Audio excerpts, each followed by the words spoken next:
So welcome to our video for home testing. This video is pretty much as it says on the tin. We're going to give you some examples of how you can test certain regions at home to give you an idea of whether your body is performing the way it should or whether you are showing signs of vulnerability towards potential injuries. And these are just some examples that we use in the clinic with our clients.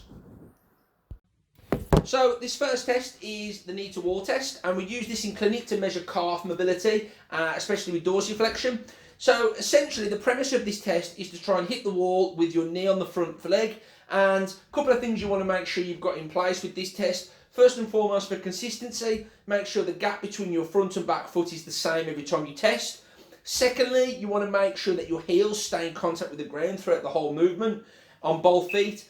And then essentially, to try and make this movement more difficult, you can bring both feet as a unit away from the wall and still try and hit the wall with that knee whilst keeping all those other rules in place. And this will give you an idea of your calf mobility and any improvements you make or any restrictions that start to occur.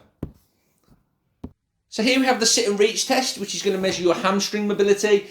Simplest test you can use for this, and you can do this in a number of different ways. We've chosen to do this just freelance, but you can do this against the wall to give you a more accurate measure. And what you're going to try and do is just touch your toes with both hands. If you can get to your toes comfortably, you can try and touch the wall. And then if that's easy, you can move further away from the wall using that measurement of the gap between your foot and the wall as your marker. If you can't quite reach your toes, then you can quite simply just make a mark on your leg with how far you can reach. You can compare both sides and see if you can improve that distance each time.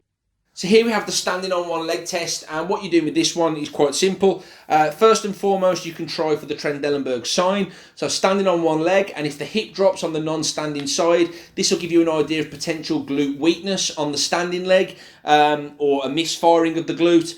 The second way you can use this test is for fatiguing testing. So for this one, you're going to stand on one leg for 20 to 30 seconds. And if you start to notice symptoms on the standing leg in the butt cheek region, this could give you an idea that there's a fatiguing issue going on there and it can be addressed appropriately. Here we have the 90-90 sit position. We've done this one in a previous video. So essentially you have external rotation on one side and internal on the other side, and you're looking to sit in that 90-90 position and be able to sit up straight. If you can do that and you can achieve that, then you have your optimal range. If you can't, then keep a note of where you are, and then you can try and improve it with some hip mobility work and then come back to this test. And there you have some ideas around home testing. So you can use this at home to try and pick up on areas of weakness, or even just measuring your optimal range in all of these tests, and then doing this on a weekly spin around, seeing if there's any sort of fluctuations in your range of motion and your ability to carry out these exercises will give you an idea of how these regions are performing, and you can transfer this ideology down to any body part, any region. What we would advise if you're going to use this kind of home testing platform is seek advice from a professional first, get them to build something for you, and then you can monitor yourself at home.